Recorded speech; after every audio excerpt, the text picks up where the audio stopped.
Hello అండి, అందరికీ నమస్కారం. ఈరోజు నేను వినిపించబోయే కథ ఒరిలే అవి వనరించిన. రచయిత శ్రీ మణి గోవిందరాజులు గారు. నేను Sunitha. Welcome to Telugu Kathalokam. Office నుంచి వచ్చి అలసటగా కూర్చుండిపోయింది వింధ్య. ఇల్లంతా నిశ్శబ్దంగా ఉంది. ఆ నిశ్శబ్దం హాయిగా కూడా ఉంది. పిల్లలు వెనకాల గార్డెన్లో ఆడుతున్నట్లున్నారు. లేచి కాఫీ చేసుకుందామన్నా ఓపిక లేదు. కిచెన్లో చప్పుడు వినిపించి తొంగి చూసింది. వివేక్ కాఫీ కలుపుకుంటున్నాడు. వివేక్, నాకు కూడా ఒక కప్పు, లోపలికి వినపడేలా కేకేసింది. జవాబు లేదు. మనసు ఉసూరుమని నిట్టూర్చింది. మళ్ళీ ఏదో విషయానికి కోపం వచ్చినట్లుంది. ఇక 4 రోజులు మాటలుండవు. అడిగిన దానికి జవాబు ఉండదు. పిల్లల్ని పట్టించుకోడు. ఒక్కసారిగా కళ్ళ ముందు తర్వాత 4 రోజుల సినిమా కనపడేసరికి నీరసం రెట్టింపయింది. అసలు అతని కోపానికి కారణమేమిటా అని ఆలోచించింది కాసేపు. లీనాకి ప్రమోషన్ వచ్చిన సందర్భంగా లీనా భర్త యాడమ్ నిన్న చిన్న పార్టీ ఇచ్చాడు. తనకి ఎక్కడికి వెళ్ళినా శారీ కట్టుకోవడం ఇష్టం. పైగా లీనా ప్రత్యేకంగా చెప్పింది శారీలో రమ్మని. అందుకే చీర కట్టుకుని అద్దంలో చూసుకుంది. తన రంగులో కలిసిపోయిందా? లేత రంగు గులాబీ రంగు చీర. నిజానికి తనకు ఏ డ్రెస్ అయినా, చీర అయినా, లెహెంగా అయినా బాగానే నప్పుతాయి. లోపలికి వచ్చి తనను చూసి వివేక్ మొహం చిట్లించాడు. మనం వెళ్ళేది అమెరికన్స్ ఇంటికి. జీన్స్ కానీ ఫ్రాక్ కానీ వేసుకుంటే బాగుంటుంది. అప్పలమ్మలా ఈ చీరేంటి? విసుక్కున్నాడు వివేక్. ఒక్కసారిగా మనసు కుంచుకుపోయింది. మరుక్షణం తేరుకుని, వివేక్, ఇప్పుడు నాకు ఇదంతా మార్చే ఓపిక లేదు, చలో చలో నవ్వుతూ పొట్టేసి లేవబోయింది. లేవబోతున్న వింధ్యని ఆపేసి, మార్చుకో అంటుంటే వినిపించుకోవే, నా మాట అంటే నీకు లెక్కే లేదు కోపంగా అన్నాడు వివేక్. ఇంతలో అమ్మా మేము రెడీ అంటూ పట్టులంగా వేసుకుని హరిణి, కుర్తా పైజమా వేసుకుని హర్ష పరిగెత్తుకుంటూ వచ్చారు. వాళ్ళని చూసేసరికి కోపం నషాలాన్ని అంటింది వివేక్కి. నువ్వే కాకుండా అందరినీ అలానే అప్పలమ్మల్లా తయారు చేశావా? గట్టిగా అరిచాడు. అప్పుడు అతని మొహం చూస్తే భయానికి బదులు అసహ్యం వేసింది. నాన్న, మాకు ఈ డ్రెస్లే ఇష్టం, పైగా గ్యారీ అండ్ కార్లీలకు కూడా ఇవే తీసుకున్నాం, తల్లిని భయంగా హత్తుకుంటూ చెప్పాడు హర్ష. కోపంతో చేతికి అందిన ఫ్లవర్ వేజ్ని నెట్టేసి బయటికి వెళ్ళిపోయాడు వివేక్. అప్పటికే తల్లి చీరలో తలదాచుకుంది హరిణి. నాన్న బ్యాడ్.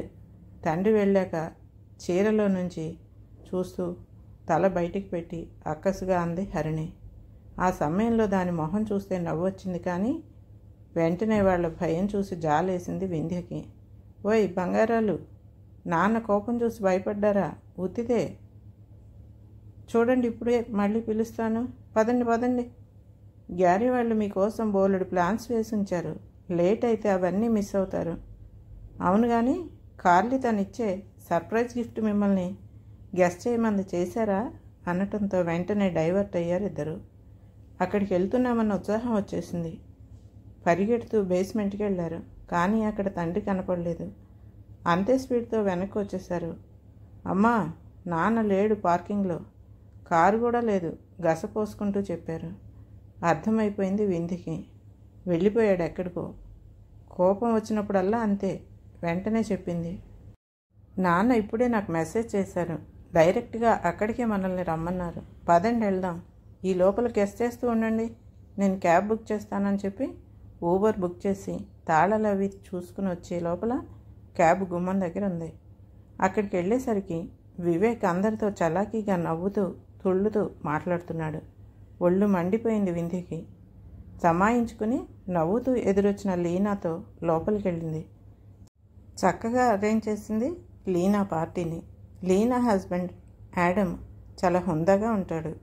అందరినీ చక్కగా కలుపుకుని మాట్లాడతాడు. ముఖ్యంగా భార్య లీనాకి అతనిచ్చే గౌరవం చూస్తుంటే పెళ్లికి బంధానికి విలువనిస్తా అని చెప్పుకునే భారతీయ దంపతులు కూడా సిగ్గుపడాలి.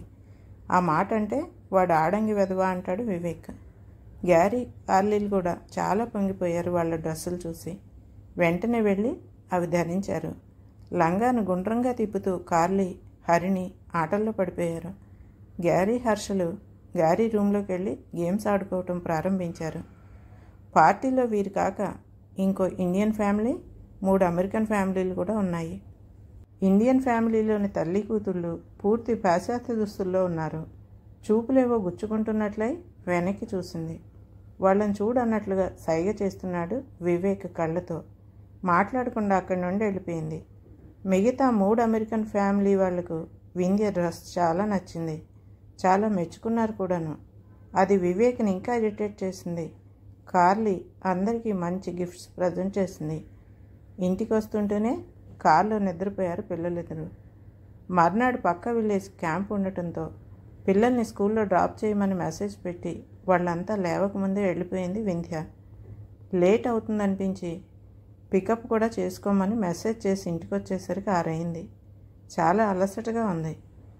ఎవరైనా కాఫీ కల్పిస్తే బాగుండును అన్నట్లుగా ఉంది ప్రాణం. కాఫీ కాదు కదా, ఇక మాటలు కూడా ఉండవు. రేపటి నుండి పిల్లల డ్రాపింగ్ పికప్ అన్నీ తానే చేయాలి. 4 రోజులు అయ్యాక ఆ కోపం చల్లారితే మాట్లాడినా తను సారీ చెప్తే గానీ శాంతించడు. కాసేపు అలానే కళ్ళు మూసుకుని కూర్చుంది. కానీ పిల్లల ఆకలి తీర్చే బాధ్యత గుర్తొచ్చి లేచింది. అప్పటికి శీతాకాలం చీకటితో అర్ధరాత్రి అయినట్లుగా ఉంది. కుక్కర్ పెట్టేసి గబగబా ఆలు వేయించింది. అప్పటికే పిల్లలు తూగుతున్నారు. ఎలాగో బ్రతిమలాడి వాళ్ళకి తినిపించింది.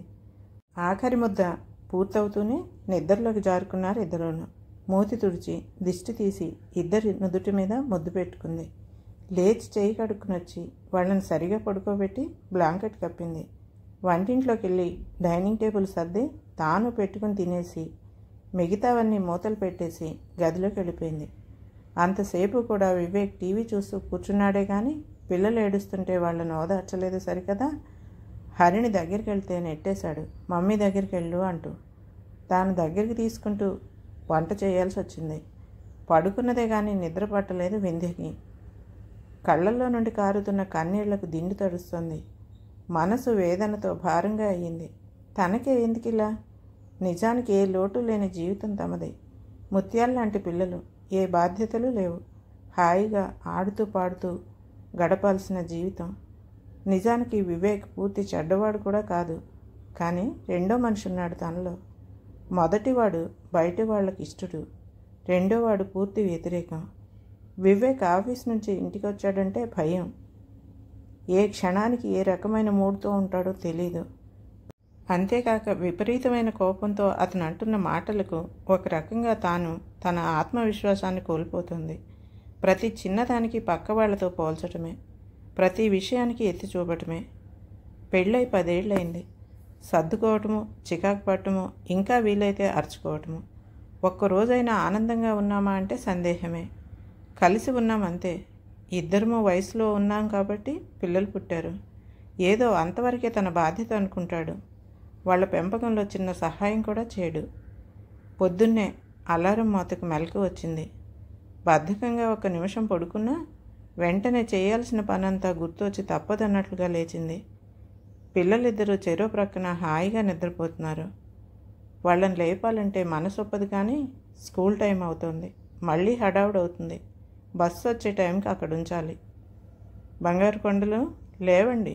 సున్నితంగా ఇద్దరిని దగ్గర తీసుకుంటూ మెల్లగా తట్టసాగింది. అమ్మా 5 మినిట్స్ అమ్మా. గారంగా అమ్మ ఒళ్ళో ముడుచుకుంటూ దగ్గరికి జరుగుతూ మురిపాలు పోయారు పిల్లలు. 5 నిమిషాలు వాళ్లతో ముచ్చట్లాడి లేవమని చెప్పి వచ్చేసింది, చేయాల్సిన పనులు తలుచుకుంటూ. ఆ తర్వాత ఆఫీస్కి వెళ్ళిందే కానీ తలనొప్పిగా ఉండి ఇంటికి వచ్చేసింది. కాఫీ కలుపుకుని ఆలోచించసాగింది. ఎలా ఈ ప్రాబ్లం సాల్వ్ చేసుకోవటం?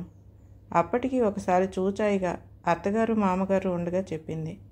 అమ్మో, నా కొడుకు మీద నింద వేయకు, నా గుండె ఆగిపోతుందంటూ గుండె పట్టుకుని గోల చేసిన ఆవిడది మూర్ఖత్వం అనుకోవాలో కొడుకు మీద ప్రేమ అనుకోవాలో అర్థం కాలేదు. ఆవిడ అలా మాట్లాడుతూ ఉంటే నోరు తెరిచి సమస్య చెప్పుకుంటున్న కోడల్ని సమస్య ఏంటమ్మా అని అడగాల్సింది పోయి దేవతలాంటి అత్తగారిని బాధ పెట్టుకో అంటూ కోడల్నే అరిచిన డమ్మీ లాంటి మామగారిని చూస్తే గౌరవించాలని కూడా అనిపించలేదు. భార్యను ప్రేమించటం అనే మామగారి పోలిక వివేక్ కూడా వస్తే బాగుండేదనిపించింది. ఆలోచిస్తూ టీవీ రిమోట్ తిప్పసాగింది. పిల్లల కార్యక్రమం ఏదో వస్తుంది. ఒరులే అవి వనరించిన పద్యం నిన్న చెప్పే కదా, ఈవేళ దాన్ని అర్థం చెప్పుకుందాం చెప్పసాగింది యాంకర్. ఇంతలో లాక్ ఓపెన్ చేసుకుని వివేక్ లోపలికి వచ్చాడు. వివేక్ కాఫీ తాగుతావా అడిగింది ఏమీ జరగనట్లే. ఏ కళనున్నాడో కావాలని చెప్పి సోఫాలో కూలబడ్డాడు. మంచి కాఫీ కలిపి వివేక్ ఇచ్చింది, థ్యాంక్స్ ఆశించకుండా. వివేక్, ఎప్పుడు చూసినా నీరసంగా ఉంటావు, కాస్త వెళ్ళి ఫ్రెష్ అప్ అవ్వచ్చు కదా అంది. నువ్వేమీ నాకు చెప్పక్కర్లే, నా సంగతి నాకు తెలుసు. విసురుగా లేచెళ్ళి ఫ్రెష్ అయ్యి వచ్చాడు. అదేంటి వివేక్, ఆ డ్రెస్ ఏంటి అంత చండాలమైంది వేసుకున్నావు? ఒకసారి అద్దంలో చూసుకున్నావా?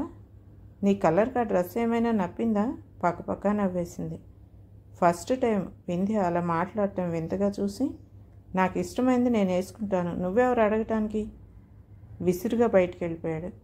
వివేక్, ఆ పక్కింటి ఆయన చూడు, ఎప్పుడు చూసినా నీట్గా ఉంటాడు, నువ్వేంటి ఎప్పుడు జిడ్డొడుతూ ఉంటావు?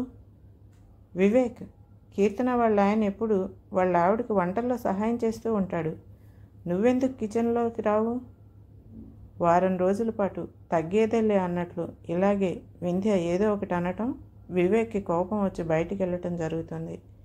ఇంతకు ముందైతే వివేక్ వెంటనే నోరేసుకుని అరిచేవాడు. కానీ ఇప్పుడు వింధ్య ముఖంలో కనబడుతున్న ఆత్మస్థైర్యమో మొండి ధైర్యమో వివేక్ నోరెత్తనీయటం లేదు. వివేక్ అలా బయటికి వెళ్ళినప్పుడు మొదట్లోలాగా ఇప్పుడు వింధ్య భయపడటం లేదు. వచ్చినప్పుడు అతనే వస్తాడులే అని ఊరుకుంటోంది. మొండితనం కూడా తెలియని ధైర్యాన్ని ఇస్తుందేమో. ఆ రోజు ఇంకో ఇండియన్ ఫ్రెండ్ ఇంట్లో పార్టీ ఉందని చెప్పాడు. గబగబా పిల్లల్ని రెడీ చేసి తాను వివేక్ ఇష్టమైనట్లుగా జీన్స్ షర్ట్ వేసుకుని రెడీ అయింది. చూసి ఏ కామెంటు చేయకుండా తాను కూడా రెడీ అయ్యాడు వివేక్. వింధ్య మాత్రం వివేక్ని చూస్తూనే, వివేక్, ఈ జన్మకు నీకు రెడీ అవటం రాదా? మా ఫ్రెండ్స్ అందరూ నవ్వుతున్నారు, బపూన్లా రెడీ అవుతున్నావట, ఆల్రెడీ జుట్టంతా ఊడిపోయి మొసలాకారం పడింది, కాస్త డీసెంట్గా రెడీ అవటం ఎప్పుడు నేర్చుకుంటావు? అడుగుతూనే నిశ్చేష్టుడై నించున్న వివేక్ని వదిలేసి పిల్లల్ని తీసుకుని బయటికి వెళ్ళింది. కాసేపటికి కారు బయలుదేరిన శబ్దం వినపడింది. వివేక్ ఉడికిపోయాడు. రాత్రి వాళ్ళ ఇంటికి వచ్చే వరకు కోపంగానే ఉన్నాడు. రాని అంత తేలుస్తాను, ఏ 100సారో అనుకున్నాడు.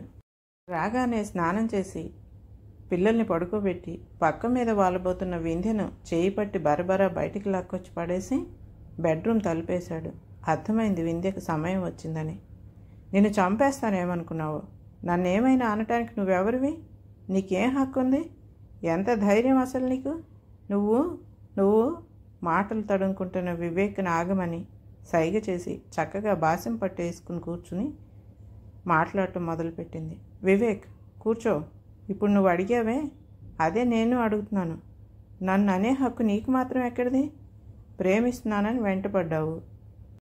నన్ను ప్రేమించే వాళ్ళని పెళ్లి చేసుకుంటే వారితో నా జీవితం బాగుంటుందని అందరూ వద్దన్నా కాకి ముక్కుకు దొండపండులా ఉంటారని అన్నా కూడా నీతోనే నా జీవితం అనుకున్నాను. నువ్వు కాకపోయినా నీ మనసు అందంగా ఉన్నదని భ్రమపడి పెళ్లి కొప్పుకున్నాను. ప్రేమిస్తున్నప్పుడు ఎలా తయారైనా అందంగా కనపడ్డ నేను పెళ్లి తర్వాత అలా కనపడటం లేదు. కానీ నేను అప్పుడెలా ఉన్నానో ఇప్పుడు అలానే ఉన్నాను. నువ్వు మాత్రం నీకులాగే నీ మనసును వికారం చేసుకుంటున్నావు. వారం రోజులకే నేను అన్న మాటలు తట్టుకోలేక నన్ను చంపాలన్నంత కోపం వచ్చింది నీకు. చంపేయటమే కరెక్ట్ అయితే నిన్నెప్పుడో చంపేదాన్ని. ఆ ఆలోచనే రాకుండా 10 ఏళ్లుగా నువ్వు పెడుతున్న మానసిక హింసను తట్టుకుంటున్నానంటే నిన్నుగా నీలోని లోపాలతో సహా ప్రేమిస్తున్నాను కాబట్టి. నీది సుపీరియర్ కాంప్లెక్సో, అందరూ నన్ను మెచ్చుకుంటున్నారనే ఇన్ఫీరియర్ కాంప్లెక్సో తెలియటం లేదు. ఇక ఇంత స్ట్రెస్ భరించే శక్తి నాకు లేదు. కలిసి ఉందామా, విడిపోదామా? వింటూనే విపరీతమైన కోపంతో లేచి బయటికి వెళ్ళబోయాడు. ఆగు, మొత్తం విను. ఇప్పుడు వెళ్ళావంటే ఇదే మనం చివరిసారి కలుసుకోవటం. ఆగి భయంగా చూశాడు. మనిషి శాంతంగా ఉన్నప్పటికీ వింధ్య మాటలు కత్తిలా ఉన్నాయి. నువ్వు నన్ను మెచ్చుకోకపోయినా పర్లేదు, ప్రతిసారి తక్కువ చేసి మాట్లాడితే అది చాలు నాకు డిప్రెషన్ రావటానికి. అసలు ఇన్నేళ్లుగా నేను ఇంత సహనంతో ఉండటమే గ్రేట్. నీకు నేను అవసరం లేకపోయినా నా పిల్లలకు నేను కావాలి. ఇక నా వల్ల కాదు. ఒకరి వల్ల మనం దేనికైతే బాధపడతామో మనం అలా ప్రవర్తించి బాధ పెట్టకూడదు అనేది వెనుకటి మాట.